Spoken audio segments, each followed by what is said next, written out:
Welcome back guys to the daily news digest. I am Saurabh with you. आप सभी का तैयारी 360 आईएएस के प्लेटफॉर्म पे बहुत बहुत स्वागत है। आज 18 अप्रैल है और हमारे पास हमेशा की तरह बहुत ही इंटरेस्टिंग, इंपॉर्टेंट और रेलेवेंट टॉपिक्स हैं आपके लिए। इसमें से पहला है हीट एक्शन प्लान्स, दूसरा है ह्यूमन रिसोर्स फॉर हेल्थ। इसको हम मेंस पॉइंट ऑफ व्यू से दोनों टॉपिक्स को डिस्कस करेंगे।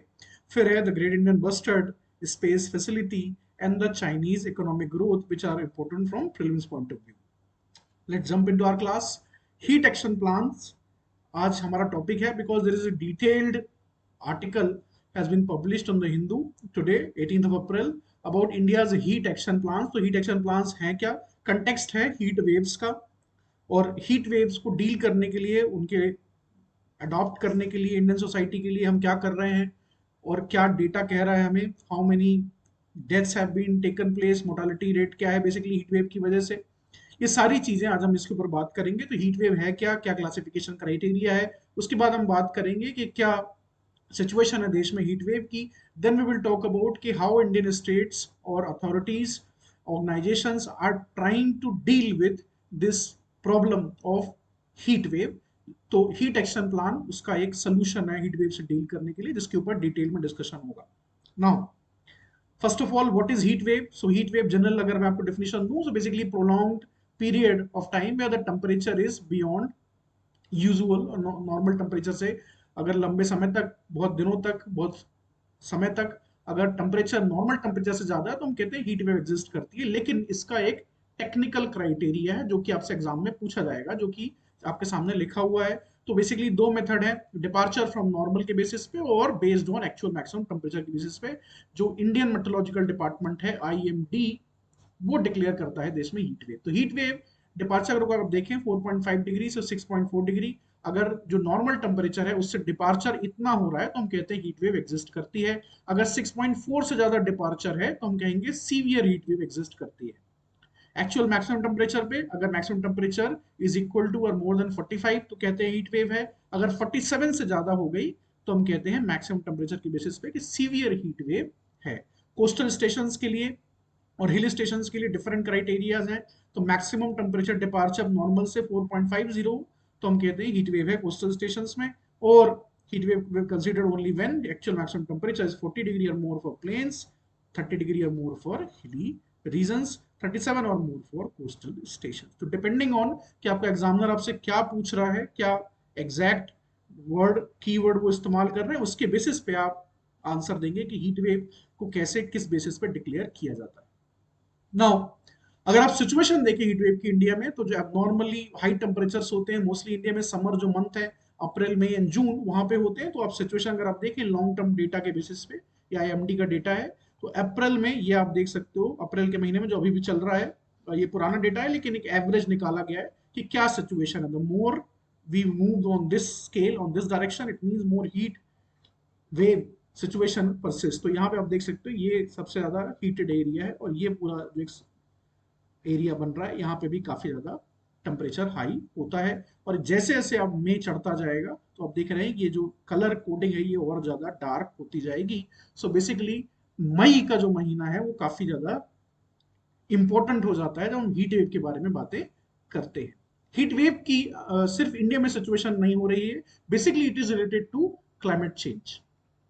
क्लाइमेट चेंज की वजह से हीट वेव का जो फिनोमेना है, जो कि पहले भी होता था, लेकिन अब because of the climate change what is happening कि इसकी जो फ्रीक्वेंसी है हीट वेव की, जो इंटेंसिटी है, जो नंबर ऑफ डेज जो अब पहले कम होते थे उनका नंबर काफी बढ़ गया है। एंड अब अगर पहले हीट वेव मई में आती थी तो अब आप देख रहे हो कि अप्रैल महीने में भी काफी नंबर ऑफ डेज ऐसे होते हैं जहाँ हीट वेव की सिचुएशन परसिस्ट करती है। सो मच एंड सो कि जुलाई एंड अगस्त में भी you are looking into a situation जहां हीट वेव के number of days are increasing, और सिविरिटी में भी काफी ज्यादा हमको इंटेंसिफिकेशन दिखाई दे रहा है। सो जो की वर्ड्स यहाँ पे मैंने बोले, just have to write it down, जो हमें लिखने हैं कि फ्रीक्वेंसी हीट वेव की बढ़ती जा रही है, इंटेंसिटी बढ़ती जा रही है, सिविरिटी बढ़ती जा रही है, और अब प्री मेच्योर आप हीट वेव भी देख रहे हो। मतलब अप्रैल के महीने में उधर आप देखते हो कि post summer months during the monsoon phase, that is July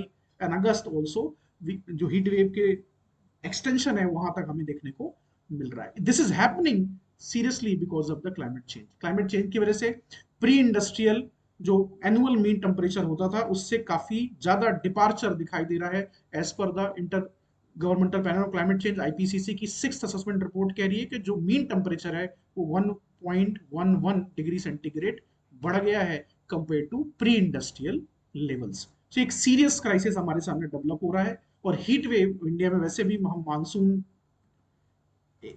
dependent economy है, प्लस बहुत बड़ा साल का 12 महीने का लगभग 7 से 8 महीने से होता है जो almost these days are categorised as summer months, you can say very easily. तो समर मंथ सिर्फ 3 महीनों तक कंफाइंड नहीं है, जो टेम्परेचर है वो मानसून मंथ्स में भी काफी ज्यादा बढ़ रहा है। तो एक सीरियस प्रॉब्लम हमारे सामने डेवलप हो रही है। अगर नंबर ऑफ हीट वेव्स को आप देखें तो काफी तेजी से इसमें बढ़ोतरी हुई है। पिछले साल का, पिछले डिकेड का डेटा हमारे पास है 2011 से 2022 का। सो इंडिया, ऑल इंडिया अगर आप देखें, नंबर ऑफ हीट वेव्स 2011 में 40 थे और सडनली 2012 में 210 हो गए। राइट नाउ 2022 में 203 फिर आपको दिखाई दे रहे हैं। ये जो दो डिप आप देख रहे हो, this is also related to the La Nina phase. La Nina phase जो कि बेसिकली एक बहुत ही इंपॉर्टेंट फेज था, 3 साल तक लगातार ये रहा 2022 तक में भी। उसके बाद अब हम अल फेज में आ गए।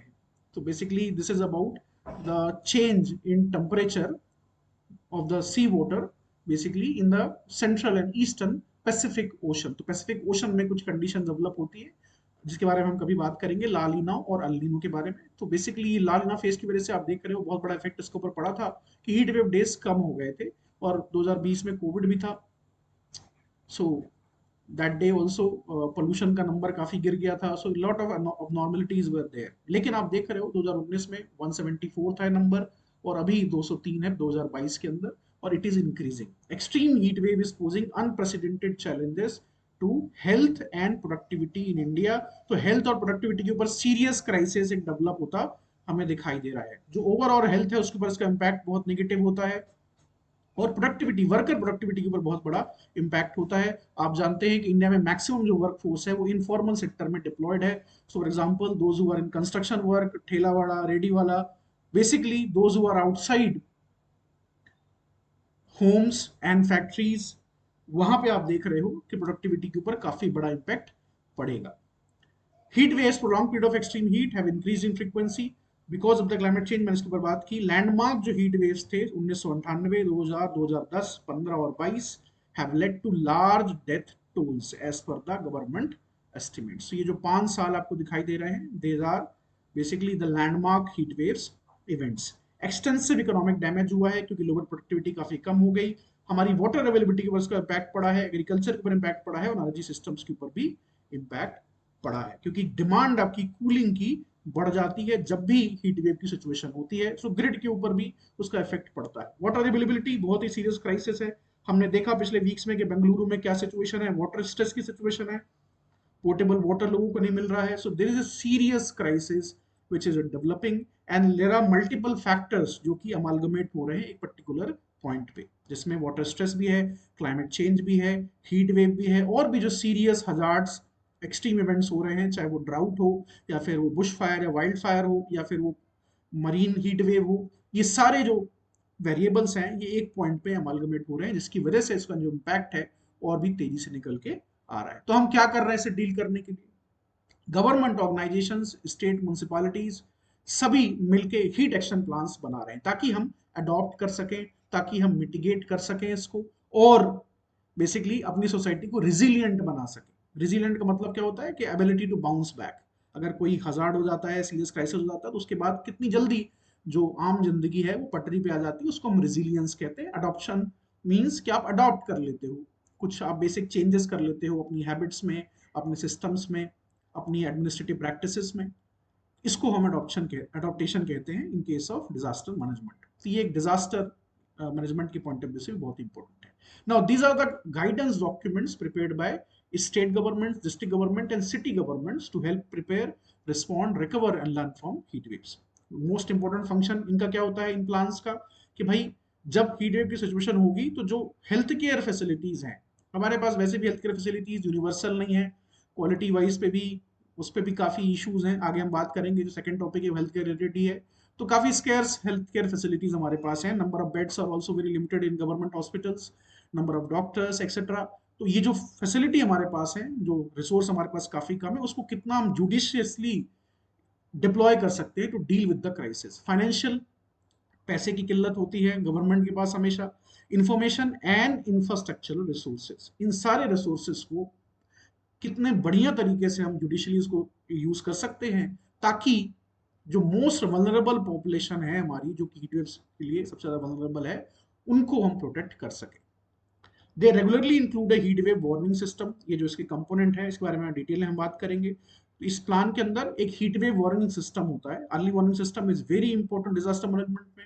अगर आप पहले ही आईएमडी या स्टेट गवर्नमेंट या सिटी गवर्नमेंट्स अनाउंस कर देती है कि आने वाले 3 से 4 दिन हीट वेव रहेगा, इंफॉर्मेशन डिसमिनेशन करते हैं, आप लोगों को अवेयर करते हैं, बताते हैं, इंफॉर्मेशन कैंपेन चलाते हैं Twitter, Facebook, WhatsApp, local media, local newspapers के माध्यम से, तो अवेयरनेस डेवलप होती है और लोग प्रिकॉशनरी मेजर्स लेते हैं। कोऑर्डिनेशन बनता है between several government departments. Awareness, training and behaviour change component is very important to reduce the heat exposure. Short term actions होते हैं कुछ, जैसे आप हेल्थ केयर पे फोकस करते हो, या वर्क आवर्स को आप चेंज करने की कोशिश करते हो कि पीक जो हीट का टाइम होता है दोपहर का फॉर एग्जाम्पल, तो वहां पे आप शिफ्ट कर सको, थोड़ा शाम हो जाए, अर्ली मॉर्निंग हो जाए। लॉन्गर टर्म सॉल्यूशंस भी होते हैं, जैसे आप इंफ्रास्ट्रक्चर पे इन्वेस्ट करते हो, कूल रूफ्स के ऊपर काम करते हो, इसमें बेसिकली रूफ्स को पेंट भी किया जाता है। इस पे भी काफी रिसर्च चल रही है कि कैसे रूफ के ऊपर कोटिंग की जाए, ताकि ज्यादा ज्यादा जो सन रेज आ रही है उनको रिफ्लेक्ट बैक किया जा सके toward the atmosphere. Hot water harvesting bodies के ऊपर काम किया जाता है ताकि वाटर अवेलेबिलिटी बनी रहे। चेंजेस इन एग्रीकल्चर प्रैक्टिसेस की जाती हैं to cope up with this problem. और अर्बन प्लानिंग को एडजस्ट करना बहुत जरूरी, ज्यादा ज्यादा ग्रीन कॉरिडोर बनाना, पार्क्स बनाना, मोर पब्लिक प्लेसेस जो ग्रीन हो वो बनाना। अर्बन हीट आइलैंड का जो एक प्रॉब्लम है, अर्बन हीट आइलैंड इफेक्ट इसको बोलते हैं। तो अर्बन एरियाज आप जानते हैं कि कंक्रीट के जंगल्स होते हैं, जिसमें बहुत ज्यादा कंक्रीट का, सीमेंट का, स्टील का इस्तेमाल होता है। तो basically serious crisis urban areas में डेवलप हो जाता है, पब्लिक स्पेसेस होते नहीं है, ग्रीन स्पेसेस नहीं होते। तो बेसिकली ये जो हीट एक्शन प्लान है, it aims to increase preparedness and lower the adverse impact of the extreme heat. And NDMA जो हमारा कोर इंस्टीट्यूशन है when it comes to disaster management, as per the disaster management act 2005, उसके तहत authority बनाई गई है। So इनका और आईएमडी, इंडियन मेट्रोलॉजिकल डिपार्टमेंट का, basically they are working with 23 states to develop these plans. कोई सेंट्रलाइज डेटाबेस हमारे पास अवेलेबल नहीं है एचएपी के ऊपर, but at least 23 exist at the state and city level. With कुछ स्टेट्स हैं जैसे ओडिशा, महाराष्ट्र, वहां पर डिस्ट्रिक्ट लेवल एचएपीज भी है। तो ये हम करते हैं हीट एक्शन प्लान्स में। We are trying to respond to a crisis of the heat wave. Now, बनाया कैसे जाता है प्लान? तो कुछ आपको स्पेसिफिक काम करने होते हैं। अगर फॉर एग्जांपल कोई स्टेट गवर्नमेंट है, basically you take it Delhi NCR, यहाँ पे एक सिटी गवर्नमेंट है, अगर उसे बनाना है तो कैसे बनाएंगे वो प्लान? तो सबसे पहले आप बात करते हो, कुछ फैक्टर्स पे ध्यान देते हो।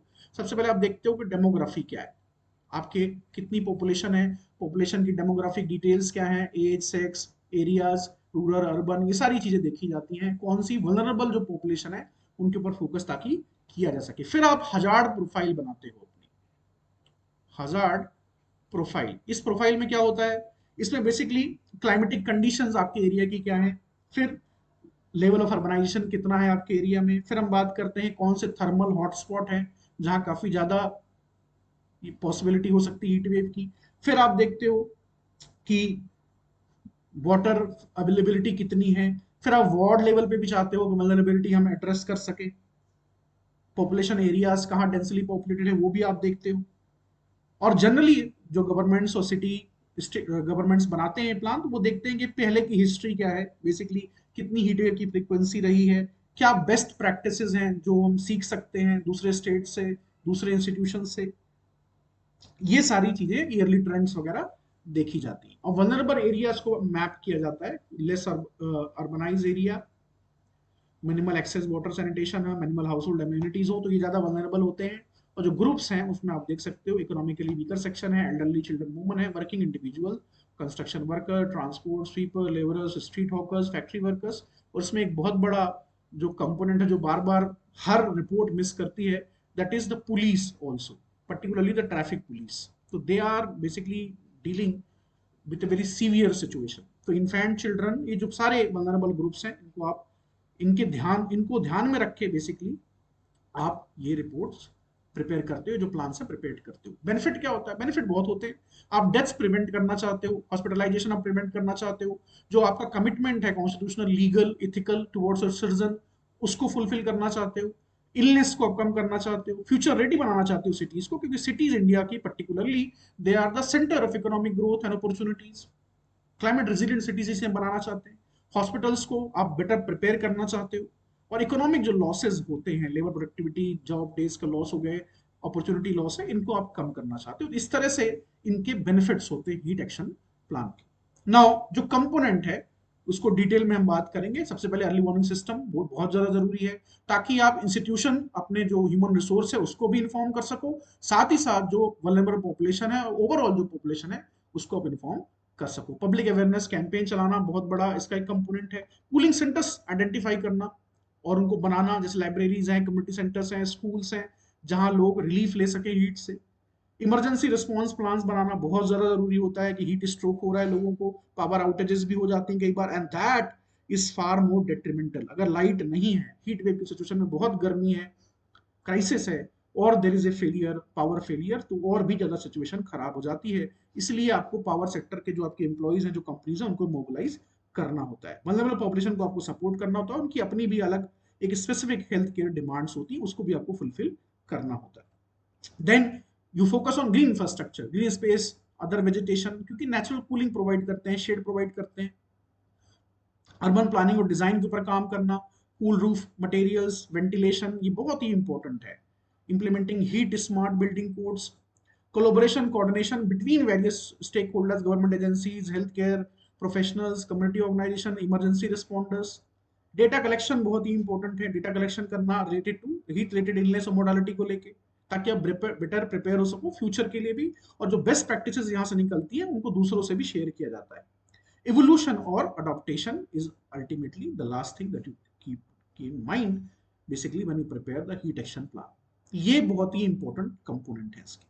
नाउ अगर आप देखें इंडिया में जो स्टेट और सिटी लेवल पे जो हीट एक्शन प्लान्स बनाए गए हैं, कहाँ पे उनका फोकस है, अगर हम देखना चाहते हैं तो ये बहुत ही एक ब्रिलियंट मैप है जिसके माध्यम से आप देख सकते हो। जो बिहेवियरल एस्पेक्ट है वो बहुत ही इंपॉर्टेंट है, तो मोस्टली जो 17% प्लान्स हैं वो यहाँ पे फोकस करते हैं। तो डेवलप लेबर गाइडलाइंस डेवलप करना, personal behaviour, school operation guidelines बहुत जरूरी होती है ताकि बच्चों के ऊपर इम्पैक्ट कब पड़ सके। ट्रांसपोर्टेशन शेड्यूल चेंज करना, टूरिज्म को रिस्ट्रिक्ट करना, फार्म प्रैक्टिसेस, वाटर यूजेस का रेगुलेशन, नेचर बेस्ड में ग्रीन कवर बढ़ाना, water bodies, green roof, shade provision etcetera. आप फॉरेस्ट फायर को प्रिवेंट करना चाहते हो, क्योंकि जब हीट वेव होती है तो फॉरेस्ट फायर की पॉसिबिलिटी भी काफी बढ़ जाती है। इंफ्रा के ऊपर काम करना, वाटर सप्लाई बंद नहीं होनी चाहिए, जो इलेक्ट्रिसिटी सप्लाई है वो बंद नहीं होना चाहिए। Outreach clinics, life stock shelter भी बहुत ही इंपॉर्टेंट है। जो लाइफ स्टॉक है आपका उसको भी डैमेज होता है हीट वेव में, रिपेयर ट्यूबवेल वगैरह जो पॉन्ड्स हैं उनको रिपेयर करना, मेंटेन करना, rain water harvesting, fountains, green energy technology, vernacular buildings material, green buildings वगैरह। इंफॉर्मेशन डिसमिनेशन में सोशल मीडिया, टारगेटेड जो आपकी वल्नरेबल पॉपुलेशन है, farmer, health workers, industries etcetera. Direct messaging apply करना और फोरकास्ट सिस्टम को अपग्रेड करना भी बहुत इंपॉर्टेंट है। पब्लिक डिस्प्ले बहुत बड़ा काम इसमें रोल इसमें प्ले करता है। स्कूल को सैनिटाइज करना, गवर्नमेंट पर्सनल को ट्रेन करना, awareness campaign, health care, livestock owners etcetera. फिर आप कैपेसिटी बिल्डिंग की तरफ जाते हो, हेल्थ केयर सिस्टम की, एजुकेशनल फंक्शनरीज की, civil society, government department, labour oriented capacity building etcetera. Then technological, social media outreach बहुत इंपॉर्टेंट है आज के जमाने में, गुड गवर्नेंस का बहुत इंपॉर्टेंट हिस्सा है। मोबाइल ऐप्स के माध्यम से, डैशबोर्ड के माध्यम से एसी यूज को इनकरेज करना भी बहुत ज्यादा जरूरी है। इसीलिए ये इंडस्ट्री एक सनराइज इंडस्ट्री है इंडिया में। जो डिमांड है एयर कंडीशनिंग की, air conditioning is no longer an elite thing, it is a necessity. आपकी प्रोडक्टिविटी बढ़ जाती है एज ए स्टूडेंट ऑल्सो। अगर आपके पास कूलिंग फैसिलिटीज हैं तो उससे आपकी प्रोडक्टिविटी बढ़ती है, ज्यादा समय तक आप पढ़ सकते हो, सीटिंग कैपेसिटी आपकी बढ़ जाती है, तो वो भी बहुत ही इंपॉर्टेंट हो जाता है। तो यहाँ पे हमारे एक्शन प्लान्स फोकस कर रहे हैं। सो एक comprehensive approach, multi sectoral approach लेके चल रहे हैं। इस वजह से भी हीट रिलेटेड डेथ जो है इंडिया में कम हुई है। अगर आप इस ग्राफ को देखिए पिछले डिकेड का, तो 12 से 74 हमने शुरुआत की थी, number of people who died, peak हुआ 2015 में, 2040 में, फिर आप देख रहे हो ग्राफ में सीधे सीधे डिक्लाइन दिखाई दे रहा है। So this is also a reflection of more awareness and government response. So heat related death जो है वो कम हो रही है, इनको हमको एलिमिनेट तो हम नहीं कर सकते ऑब्वियसली, लेकिन we have to make sure कि जैसे जैसे अब हीट वेव का प्रकोप और बढ़ने वाला है आगे वाले समय में, तो कैसे उसका नंबर हम और कम करें, हॉस्पिटलाइजेशन की जो रिक्वायरमेंट है उसको कम करें। ह्यूमन रिस्क जो है यहाँ पे, ह्यूमन हेल्थ को जो रिस्क है, basically it is amalgamation of three core issues और प्रिंसिपल्स। यहाँ पे हजार्ड्स की अगर हम बात करें, वल्नरेबिलिटीज की बात करें और जो एक्सपोजर है उसकी बात करें, तो हजार्ड्स क्या है? हजार्ड को रिडक्शन करना, heat wave is a hazard, तो क्लाइमेट मिटिगेशन आपको करना है, आपको ज्यादा ग्रीन कवर की तरफ लेके जाना है, और जो हमारे पेरिस क्लाइमेट अकॉर्ड की कमिटमेंट है उसकी तरफ आपको लेके जाना है। More greener energy, more electric vehicles, more basically focus on reduction of the gasoline for example. Air pollution को कम करना भी बहुत जरूरी हो जाता है। नाउ वल्नरेबिलिटी को कैसे रिड्यूस करोगे आप? लाइवलीहुड डाइवर्सिफिकेशन बहुत जरूरी है, हेल्थ इंश्योरेंस प्रोवाइड करना लोगों को बहुत जरूरी है, पब्लिक हेल्थ इंफ्रा के ऊपर काम करना बहुत जरूरी है। एक्सपोजर कैसे कम करोगे? पब्लिक ग्रीन स्पेसेस को बढ़ाओगे तो लोगों का एक्सपोजर हीट वेव की तरफ कम होगा। आउटडोर वर्किंग टाइम्स को अल्टर करना, active and passive cooling, early morning system and cooling shelters. इस तरह से जो हजार्ड्स है उनको रिड्यूस करना है, वल्नरेबिलिटीज को रिड्यूस करना है और एक्सपोजर को भी रिड्यूस करना है। अगर आप देखें, आप इफेक्ट देखना चाहते हो हीट वेव एक्शन प्लान का, तो अहमदाबाद जो सिटी है गुजरात की, वहां पे प्री जो हीट एक्शन प्लान था, प्री 2009 से 12 तक यहाँ पे कोई एक्शन प्लान नहीं था। तब आप देख सकते हो कि क्या सिचुएशन थी, और पोस्ट आप देख सकते हो कि कितना बड़ा डाइवर्जेंस आपको दिखाई दे रहा है। तो हीट एक्शन प्लान बहुत ही इफेक्टिव मैकेनिज्म्स हैं, और इसमें जो नेशनल डिजास्टर मैनेजमेंट अथॉरिटी है उनकी डेवलप की गई जो कलर कोडिंग है, इसने भी बहुत बड़ा रोल प्ले किया है। सीवियर कंडीशन में जब रेड अलर्ट होता है तो people are awareness generation tool काफी इफेक्टिव है। तो white, yellow, orange, red, depending on कि कितनी हीट वेव की सिचुएशन है, आईएम एनडीएमए के माध्यम से ये एक कोडिंग प्रोवाइड की गई। कैसे हम इंप्रूव कर सकते हैं? क्योंकि जो आर्टिकल है हिंदू पब्लिश हुआ है, इसका रोल बहुत इंपॉर्टेंट है अगर आप देखें इसका जो कंटेंट है, लेकिन फोकस जो है वो है कैसे हम हीट एक्शन प्लान को इंप्रूव कर सकते हैं। तो लोकल कंटेक्स्ट को ध्यान में रखना बहुत जरूरी है, ऐसा आर्टिकल कह रहा है। I will elaborate on that, I will add my own as well. यहाँ पे बेसिकली ये कह रहे हैं कि लोकल कंटेक्स्ट को heat action plan generally undermine करते हैं, इग्नोर कर देते हैं। फॉर एग्जाम्पल जो लोकल रिस्क मल्टीप्लायर्स हैं, अब जैसे यहाँ पे जितने भी आप देखोगे हीट एक्शन प्लान डिटेल में जब पढ़ोगे, तो आप देखोगे कि उनका पूरा फोकस एक्सट्रीम हीट पे है, ड्राई हीट पे, कि कितना टेम्परेचर हो गया। जबकि लोकल मल्टीप्लायर्स जो है, जैसे ह्यूमिडिटी जो कि बहुत ही डेडली चीज है, हॉट नाइट्स बहुत सीरियस सिचुएशन है, और ड्यूरेशन ऑफ कंटिन्यूअस हीट, इनको नेग्लेक्ट करते हैं प्लान्स। और जो लिव्ड एक्सपीरियंस है लोकल, क्योंकि India is a very diverse country, not only politically, sociologically, economically, race, caste, creed, India में बहुत डाइवर्सिटी है, लेकिन ज्योग्राफिकली भी वी आर वेरी डाइवर्स। एक स्टेट के अंदर आपको डिफरेंट ज्योग्राफिकल एरियाज मिल जाते हैं। तो सिटी लेवल पे आपको प्लान्स बनाने की जरूरत है, और लोकल जो आपके एस्पेक्ट्स हैं क्लाइमेटिक, उनको आपको साथ में लेके चलना होगा, उनको ध्यान में रख के ये जो डेवलपमेंट है हीट एक्शन प्लान का वो बनाना होगा। तो इसके लिए आपको हीट एक इंडेक्स बनाया जाता है ह्यूमिडिटी को अकाउंट में लाने के लिए। So this is a very interesting thing. Basically, heat index is a measure of how hot it really feels when relative humidity is factored in with the actual air temperature. तो आपने कई बार अपने mobile की जब आप climate या weather related report देखते हो, तो उसमें ये एक एलिमेंट रहता है जो कि जनरली लोग इग्नोर कर जाते हैं, जो एक्चुअल एयर टेम्परेचर है और how basically hot it is feeling. ये दोनों डिफरेंट चीजें हैं, क्योंकि इसमें ह्यूमिडिटी का इंपैक्ट पड़ता है। फॉर एग्जाम्पल, अगर टेम्परेचर किसी एरिया का 37 डिग्री है, आज टेम्परेचर 37 डिग्री पीक टेम्परेचर हो गया है, लेकिन अगर ह्यूमिडिटी उसी दिन 60% है, तो आप देखोगे कि जो नंबर है यहाँ पे आपको it will feel like 51 degree centigrade. So this is what you have to keep in mind. अगर टेम्परेचर 35 डिग्री है, आपका जो मैक्सिमम टेम्परेचर गया एरिया का वो 35 डिग्री है, लेकिन अगर ह्यूमिडिटी जो है वो 65 है, तो मान के चलिए कि आपको जो temperature it will feel like 48। तो हीट इंडेक्स का डेवलपमेंट बहुत जरूरी है लोकल लेवल पे, और this is a very important element जो कि ये सजेस्ट कर रहा है आर्टिकल, और जो कि इंपॉर्टेंट है। इनकंसिस्टेंट मेथड्स हैं, अब जैसे जो प्लान्स बनाए जा रहे हैं, तो वल्नरेबिलिटी जो असेसमेंट्स हैं उसमें जो मेथड्स डिप्लॉय हैं काफी इनकंसिस्टेंट है। तो कोई नेशनल लेवल प्रोग्राम नहीं है, सिटी स्टेट के लेवल पे है, काफी सेंट्रलाइज्ड है, तो उसमें भी एक प्रॉब्लम निकल के आ रही है। तो हॉटस्पॉट मैपिंग की बहुत ज्यादा जरूरत है और full fledged climate risk assessment is required. Vulnerable population के ऊपर फोकस करना, keeping in mind the local social and demographic factors. ये चीज आपको जो एलिमेंट है अपनी प्लानिंग में लाना होगा। लोकल जो फैक्टर्स हैं, डेमोग्राफिक, सोशल, इंफ्रास्ट्रक्चर जो एलिमेंट्स हैं, उनको जब आप प्लान में लाओगे तो चीजें बनेंगी। रिसोर्स एलोकेशन बहुत जरूरी है, तो सेपरेट फाइनेंसिंग मैकेनिज्म जरूरी है म्यूनसिपालिटीज के लिए। Municipalities are already finance stressed, पैसा नहीं है उनके पास, और सेपरेट फाइनेंसिंग वो करते नहीं है हीट वेव के लिए। तो अपने जो नॉर्मल उनके प्लान चल रहे हैं किसी वर्टिकल हेल्थ के अंदर या क्लाइमेट चेंज रिलेटेड हेड के अंदर, तो उसी में ये हीट वेव रिडक्शन प्लान भी ऐड कर देते हैं। तो सेपरेट फाइनेंसिंग मैकेनिज्म जरूरी है। कोलोबोरेशन जरूरी है between state, civil society and worker unions, ताकि कोई ऐसा फाइनेंशियल मैकेनिज्म बनाया जा सके कि भाई जो इनफॉर्मल वर्कर्स हैं वो ड्यूरिंग द पीक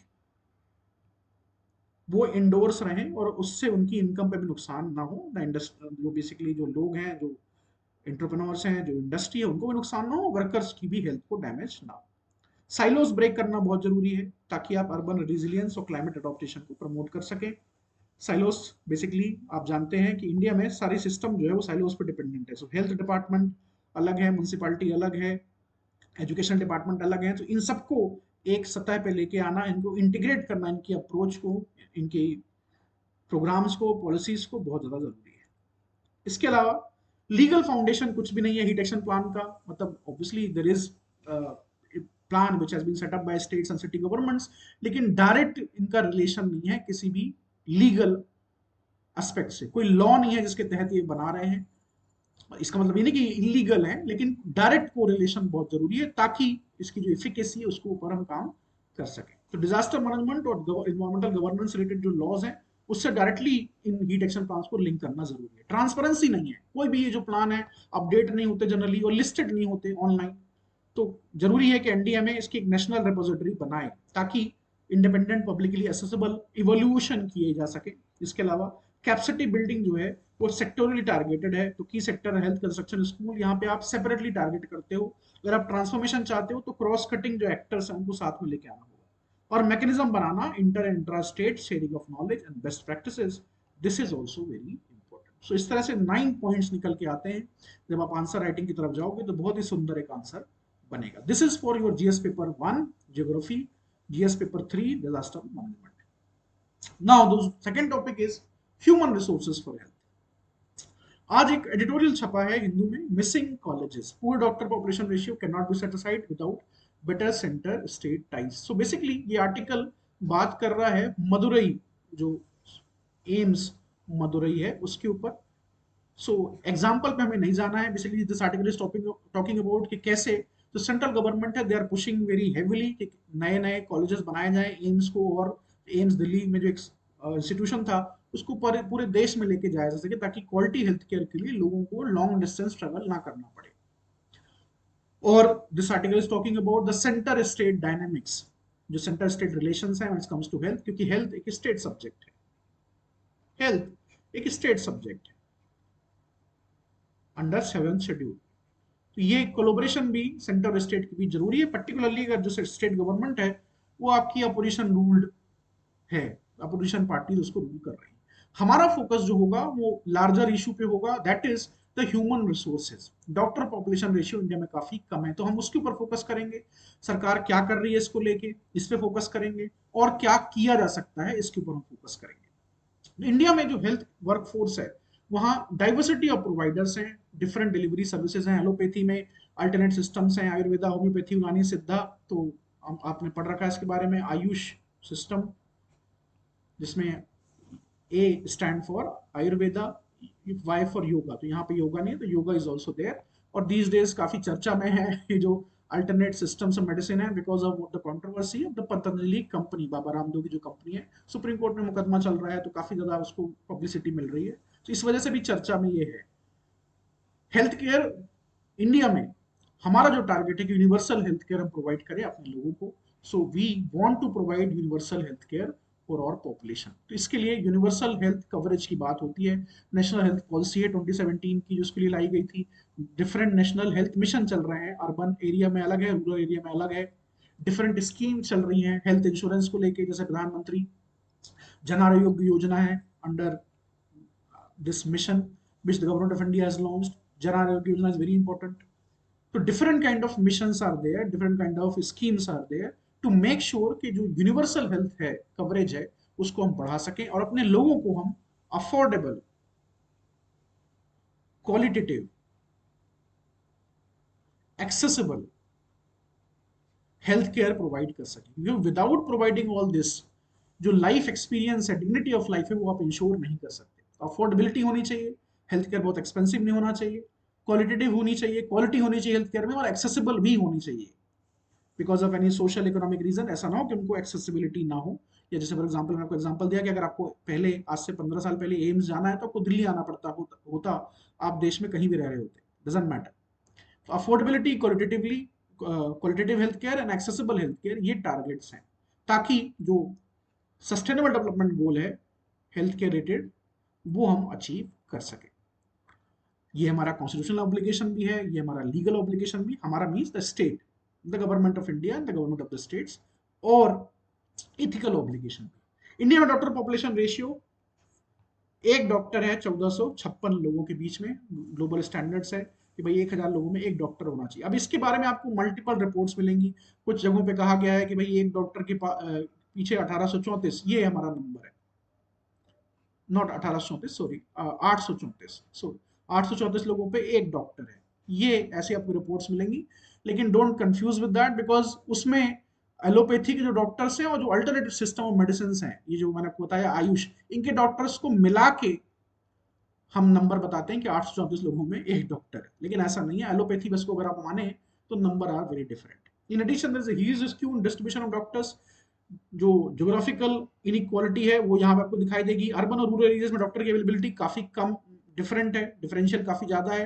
तो मैक्सिमम आपको जो हेल्थ केयर है वो अर्बन एरियाज में कॉन्सेंट्रेटेड दिखाई देगी, रूरल एरियाज में आपको इतनी नहीं दिखाई देगी। So this ratio is 3.8 to 1, 3.8 doctor हैं वर्सेज एक डॉक्टर जो रूरल एरिया में, उसके बदले 3.8 अर्बन एरिया में। Consequently most of our rural poor population is denied good quality health care, living them in the clutches of quacks. ये quacks क्या होते हैं? बेसिकली झोला छाप डॉक्टर्स, जिनके पास कोई डिग्री नहीं होती, मेडिकल क्वालिफिकेशन नहीं है, फिर भी ये प्रैक्टिस कर रहे हैं। And now you may ask कि ऐसा क्यों हो रहा है? So because of demand supply issues है। हमारे पास डिमांड काफी ज्यादा है, लोगों को हेल्थ केयर की जरूरत है, सप्लाई नहीं है, डॉक्टर्स कम है, वो भी मोस्टली अर्बन एरियाज में है। तो ये जो करप्शन है ऑफ द हाईएस्ट स्टैंडर्ड्स यहाँ पे आपको दिखाई देता है।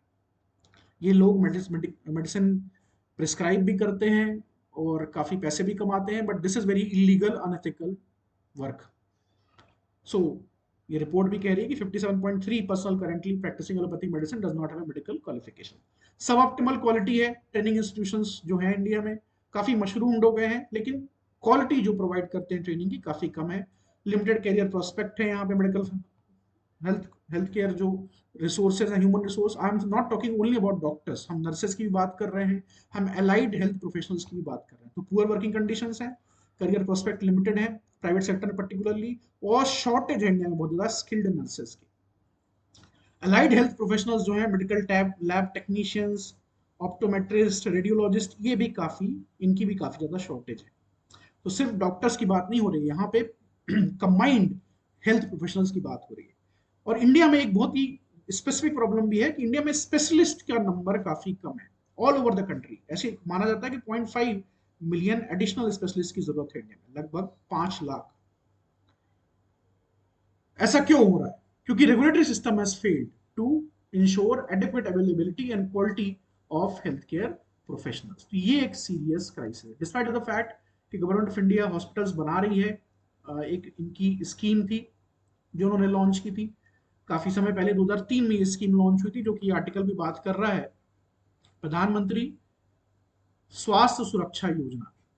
कॉलेजेस बनाए जा रहे हैं, फिर भी आप देख रहे हो कि अवेलेबिलिटी कम है सीट्स की, क्वालिटी जो हेल्थ प्रोफेशनल्स हैं उसमें भी इश्यूज हैं। There is an inadequate capacity to train doctors, specially specialist और सुपर स्पेशलिस्ट, इसलिए इनका नंबर काफी कम है। प्राइवेट प्रैक्टिस जो करती है मेडिकल फैकल्टी, जो कि गवर्नमेंट हॉस्पिटल्स में एम्प्लॉयड हैं लेकिन प्राइवेट प्रैक्टिस कर रही है। तो जो टीचिंग इंस्टीट्यूशंस में भी ये लोग हैं, फैकल्टीज हैं, ये प्राइवेट प्रैक्टिस जब करते हैं तो भाई इनका जो टीचिंग वर्क है वो इम्पैक्ट होता है उसको, सीधी सी बात है। बहुत सारे स्टेट्स ऐसे हैं जहां पे जो कॉलेजेस हैं नर्सिंग के, डेंटल के, यहाँ पुअर इंफ्रास्ट्रक्चर है, कंप्रहेंसिव कंसिस्टेंट कोई पॉलिसी नहीं है ह्यूमन रिसोर्स की, वर्कर शॉर्टेजेस हैं, अनइवन डिस्ट्रीब्यूशन है डॉक्टर्स का, नर्सेस का, स्पेशलिस्ट का, अलाइड हेल्थ केयर प्रोफेशनल्स का, क्वालिटी जो है ट्रेनिंग की and adherence to standards in sub optical including in the private sector. तो इस तरह से हमारे पास एक क्राइसिस है when it comes to medical health care human resource. तो स्पेशलिस्ट का नंबर जो है, ये जो नेशनल रूरल हेल्थ मिशन से लिया गया है, 2016 का डेटा है, लेकिन दिस इज वेरी इलिस्ट्रेटिव। तो जो सर्जन्स हैं, गायकोलॉजिस्ट हैं, फिजिशियंस हैं, पीडियाट्रिशियंस हैं, इनका नंबर आप देख रहे हो कि शॉर्टफॉल है काफी ज्यादा, शॉर्टफॉल स्पेशलिस्ट का काफी ज्यादा है। और जो पोस्ट वेकेंट है उसमें भी आप देख सकते हो सैंक्शन तो काफी ज्यादा की गई है सर्जन्स की, गायकोलॉजिस्ट की, फिजिशियंस की, लेकिन यहाँ पे आप देख सकते हो कि number still is simply there, वो बता रही है कि शॉर्टफॉल है स्पेशलिस्ट का। तो जो आपकी पोस्ट ग्रेजुएशन मेडिकल प्रोफेशन में जो सीट्स हैं वो काफ़ी कम है इंडिया में। ये काफ़ी कंप्लेन रहती है मेडिकल प्रोफेशन से जुड़े लोगों की कि काफ़ी नंबर जो है पोस्ट ग्रेजुएशन जो सीट्स हैं वो काफ़ी कम है, तो उसको भी बढ़ाने की ज़रूरत है। इसके लिए सरकार कर क्या रही है? सरकार ने नेशनल मेडिकल कमीशन एक्ट पास किया था अगस्त 2019 में। ये एक बहुत ही रिवोल्यूशनरी रिफॉर्म था। तो medical commission of India MCI को उन्होंने रिप्लेस कर दिया और मेडिकल एजुकेशन में रिफॉर्म एक बहुत ही माइलस्टोन वाला रिफॉर्म में लेके आए। तो अब इसमें बेसिकली इनका टारगेट था कि UG, PG, undergraduate, postgraduate seats को हम बढ़ाएंगे ताकि quality of affordable medical education हमारे बच्चों को मिल सके, maintaining high ethical standards in medical profession. और इम्प्लीमेंटेशन में किया गया एग्जिस्ट टेस्ट का फॉर मेडिकल ग्रेजुएट्स, ताकि जो कॉलेजेस की टीचिंग परफॉर्मेंस है उसको इम्प्रूव किया जा सके। सीट्स बढ़ाई गई हैं, 82% इंक्रीज हुआ है 2014 में, basically 387 before 2014 to 706 number of seats भी बढ़ाई गई। एमबीबीएस सीट्स भी हैं काफी ज्यादा, ये स्पेशलिस्ट हैं, एमबीबीएस सीट्स भी बढ़ाई गई हैं, 112% ग्रोथ हुई है। तो पहले 51,000 सीट्स थी, अब ये सीट्स 1,08,000 तक हो गई। पीजी सीट्स भी काफी बढ़ी हैं, मेडिकल कॉलेज भी बढ़े हैं, 387 थे तो 706 हो गए हैं। और आप देख सकते हो पीजी यूजी की सीट्स भी काफी बढ़ी हैं। 157 medical colleges have been approved in 3 phases, जिसमें से 108 फंक्शनल है, बाकी अंडर कंस्ट्रक्शन बन रहे हैं। और स्पेसिफिकली 40 से ज्यादा एस्पिरेशनल डिस्ट्रिक्ट्स में है। अभी हमने कल ही बात की थी एस्पिरेशनल डिस्ट्रिक्ट्स की, जहां स्पेशल फोकस किया जा रहा है ऐसी डिस्ट्रिक्ट्स जहां सोशियो इकोनॉमिक इंडिकेटर्स काफी नीचे हैं। मिनिमम स्टैंडर्ड रिक्वायरमेंट्स का रैशनलाइजेशन किया गया है फॉर मेडिकल कॉलेज एस्टैब्लिशमेंट, उसको उसको स्ट्रीमलाइन किया गया है। और कॉस्ट ऑफ एस्टैब्लिशमेंट है जो कॉलेजेस का, उसको कम किया जाए, इसके लिए काम किया गया है। 2 इयर्स पोस्ट एमबीबीएस डिप्लोमा भी रखा गया है, एक नई डिग्री बेसिकली प्रोवाइड करने के लिए, डिप्लोमा कोर्स। तो शॉर्टफॉल जो है पोस्ट ग्रेजुएट स्टूडेंट्स का, उसको कम करने के लिए और हेल्थ केयर को ऑगमेंट करने के लिए। और national board of examination NB, उन्होंने डिप्लोमाज 8 डिसिप्लिन में लॉन्च भी कर दिए हैं, जिसमें आप नाम देख सकते हो, ईएनटी है, एनेस्थीसिया है, गायकोलॉजी है, पेडिट्रिस है, chest disease, tuberculosis, family medicine etcetera. तो डिप्लोमा के माध्यम से जो नंबर्स हैं, इनको जो शॉर्टफॉल है इसको हम ब्रिज करने की भी कोशिश कर रहे हैं, लेकिन फिर भी काफी कुछ किया जा सकता है। गवर्नेंस जो है मेडिकल का, नर्सरी, डेंटिस्ट्री, फार्मेसी एजुकेशन का, इसको इम्प्रूव करने की जरूरत है, रिफॉर्म करने की जरूरत है। मेडिकल जो कमीशन एक्ट है ये एक स्टेप है इन दिस डायरेक्शन। तो ये हमें आगे लेके basically Ayush, nursing, dentistry, pharmacy, इन पे भी हमें आगे ही ऐसे गवर्नेंस रिफॉर्म करते रहना चाहिए। एक काउंसिल की जरूरत है for allied health professionals, so that standardization हो सके, विच इज वेरी इंपॉर्टेंट। एक अपडेटेड करिकुलम की जरूरत है जो कि मेडिकल कमीशन ऑफ इंडिया काम कर रहा है जिसके ऊपर। ये सारी चीजें हम कर सकते हैं। इसके अलावा नर्सिंग के लिए अगर आप देखें, हर एक लार्ज डिस्ट्रिक्ट में नर्सिंग कॉलेज की जरूरत है जहां पॉपुलेशन 20 से 30 लाख। रिमेंबर, इंडिया में बहुत बड़ा पोटेंशियल है एक्सपोर्ट का भी। ये जो हमारे मेडिकल हेल्थ केयर प्रोफेशनल्स हैं, इनकी बहुत डिमांड है दुनिया भर में। तो basically we can export them as well, which is very important given कि इंडिया में जॉब क्रिएशन जो है वो कम है, हमारा साइज काफी बड़ा है, हमारी रिक्वायरमेंट काफी ज्यादा है। प्रोडक्शन जो है डॉक्टर्स का वो बढ़ाने की जरूरत है, स्पेशलिस्ट और सुपर स्पेशलिस्ट पर्टिकुलरली, ये काफी इंपॉर्टेंट है। जो ब्रिज कोर्सेज होते हैं, शॉर्ट कोर्सेज होते हैं, सर्टिफिकेशन एक्सचेंज प्रोग्राम्स, इनके माध्यम से, डिप्लोमास के माध्यम से करने की जरूरत है इसमें। This is very important. आप इंसेंटिवाइज कर सकते हो डिस्ट्रिक्ट हॉस्पिटल्स को for diplomas, that could be also be done. Comprehensive HR policy की जरूरत है काफी ज्यादा। ऑल कैटेगरी, जितनी भी कैटेगरीज हैं उनमें staff recruitment, retention, transfer, posting, performance management, ये सारा जो एस्पेक्ट होता है ह्यूमन रिसोर्स पॉलिसी का, उसको इसमें लेके लाने की जरूरत है। इसके अलावा स्किल और deploy non physician other health providers, this is very important given कि इंडिया में काफी ज्यादा डिमांड है अल्टरनेट मेडिसिन की, तो ये भी काफी इंपॉर्टेंट है कि हम उसको लेके आए, जो हेल्थ एंड वेलनेस सेंटर्स उनमें लेके आए, प्रिवेंटिव हेल्थ केयर में इनको डिप्लॉय करें।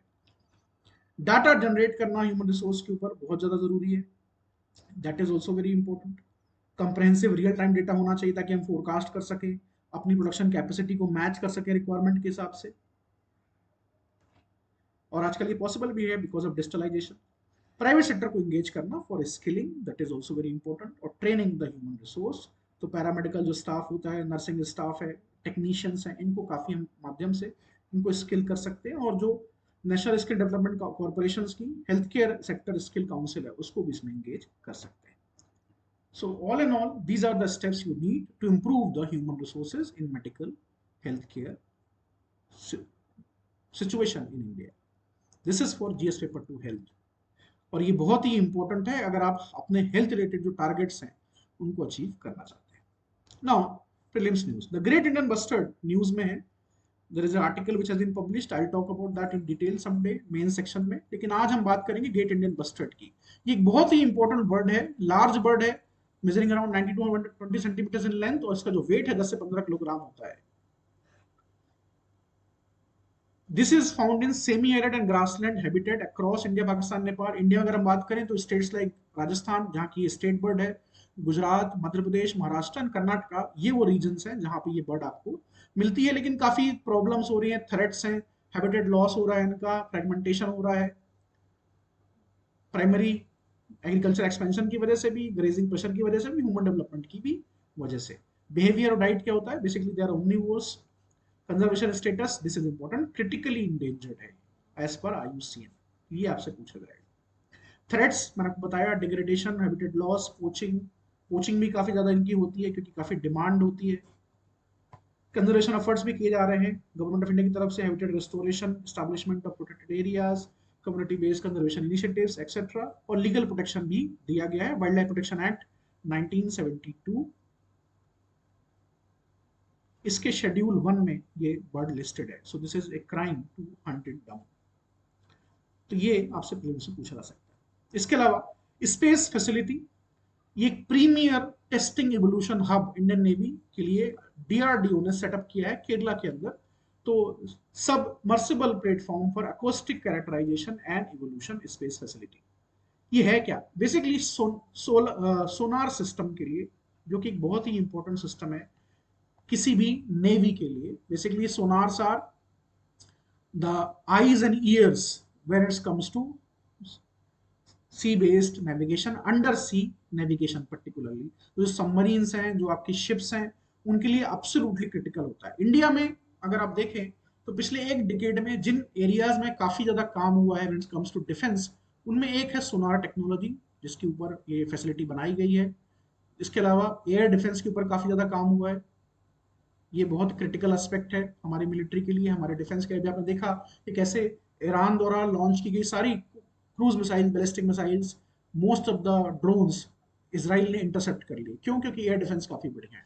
और given the Chinese submarines, Chinese ships are moving more and more into Indian Ocean region, ये जरूरी है कि सोनार टेक्नोलॉजी हमारी, हम उसको मास्टर करें बढ़िया तरीके से। इसीलिए ये जो सिस्टम है एवोल्यूशन के लिए, for quick deployment and easy recovery of scientific packages such as sensors and transponders, इन सब के लिए ये सिस्टम सेटअप किया गया है। और एंटी सबमरीन वॉरफेयर कैपेबिलिटी के लिए ये बहुत ही इंपॉर्टेंट होगा, क्योंकि गिवन आने वाले समय में इंडियन नेवी का असेसमेंट है कि within 5 to 10 years Chinese navy के एयरक्राफ्ट कैरियर ग्रुप्स, उनकी submarines, nuclear submarines Indian Ocean region में ऑपरेट करने लगेंगे। सो ये बहुत ही इंपॉर्टेंट डेवलपमेंट है। तीसरा है चाइनीज इकोनॉमी।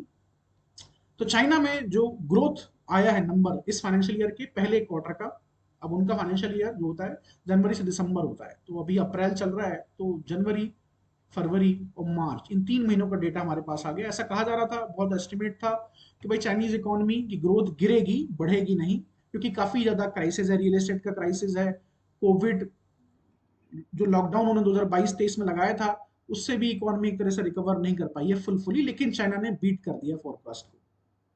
अब आप सोच सकते हैं कि ये क्यों इंपॉर्टेंट है हमारे लिए। सो लास्ट ईयर यूपीएससी ने एक सवाल पूछा था जिसमें उन्होंने इंडियन फार्म सेक्टर और चाइनीज फार्म सेक्टर की प्रोडक्टिविटी के ऊपर सवाल पूछा था।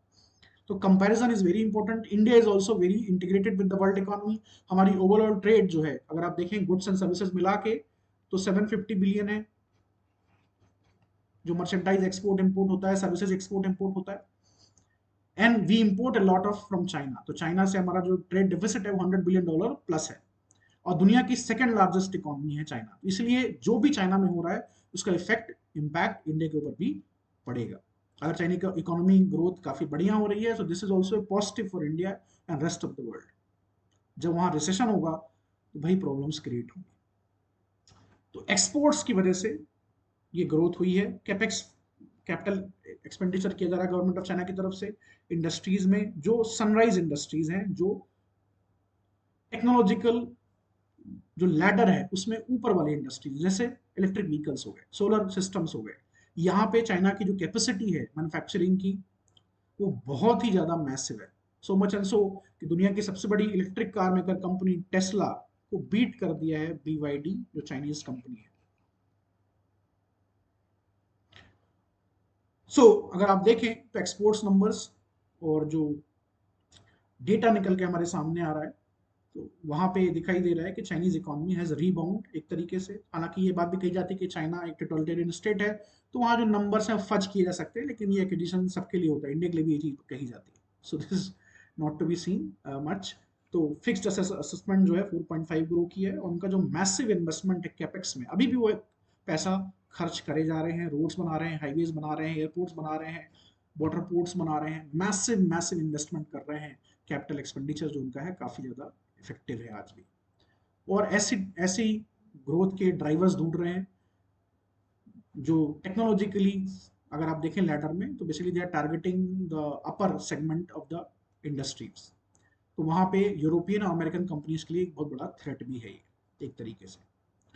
सो this is a very important news and it will have an impact on Indian economy as well. China बहुत सालों से कोशिश कर रहा है कि उनकी जो इकोनॉमिक ग्रोथ की जो फिलोसफी थी, जो पिछले 40 सालों में थी, वो थी कि हम भाई फोकस करेंगे एक्सपोर्ट्स पे, हम फोकस करेंगे कैपेक्स पे, अपना हम इंफ्रास्ट्रक्चर क्रिएट करेंगे, हाईवेज एक्सप्रेस वे बनाएंगे, इन पे फोकस उन्होंने मैक्सिमम किया, कंजम्पशन पे नहीं किया।